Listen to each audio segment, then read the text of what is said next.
Deathwing, one of the most powerful creatures that has ever existed on Azeroth. He was so powerful that in the Cataclysm, Thrall proposed the idea of rallying every single being that valued life and basically didn't want to freaking die to march together as a single unit, which would assault Deathwing together.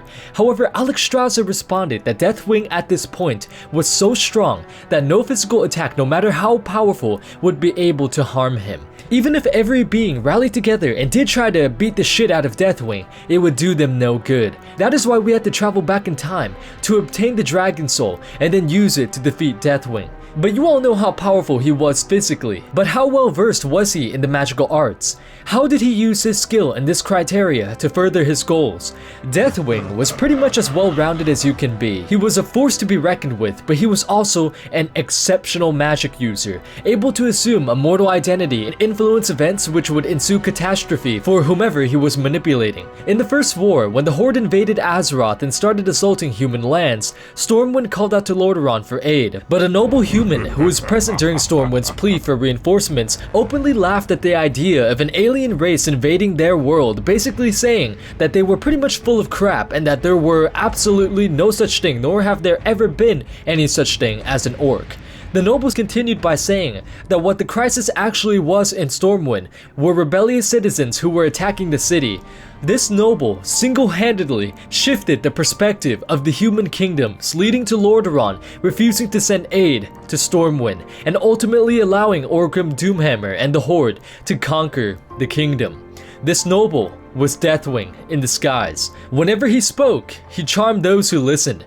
Those who were not easily as convinced by his words, he enchanted them by personally speaking with them in his human guise and locking eye contact with them. When their eyes were locked, they would be entranced. Anything he said to the person was what they would truly believe. For example, if he came out of the monitor right now and locked eyes with you and said that Warlords of Draenor was more of a computer virus than an expansion in itself, then you would actually come to believe it.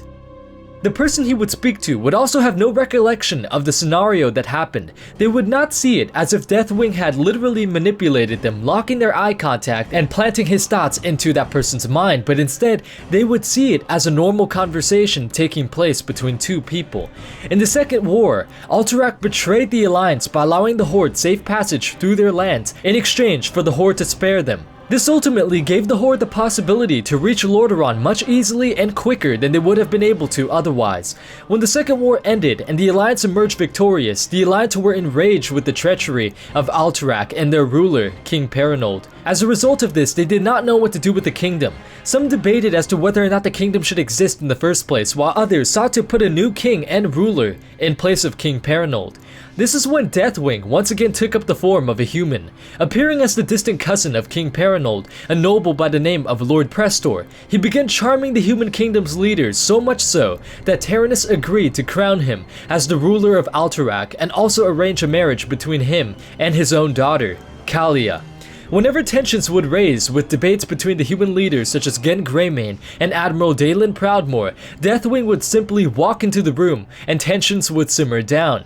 The leaders, especially Taranis, respected and were charmed by Lord Prestor, so much so that Taranis even thought to himself that he wished Arthas could be more like Prestor, for he was a true ruler and warrior to the core. However, if merely walking in and smiling didn't work 100%, and if there was still an issue or argument taking place, then Deathwing would pull them aside and entrance them. They would then come back into the meeting room with a smile on their face, an arm around Lord Prestor's shoulders, and they would be ready to begin the debate anew. But resolving arguments and arranging marriages wasn't the only thing Deathwing did. He also manipulated Taranis into believing that the Kirin Tor were not to be trusted, and that the human kingdoms should distance themselves from Dalaran, and in time, even rid themselves of the Magi.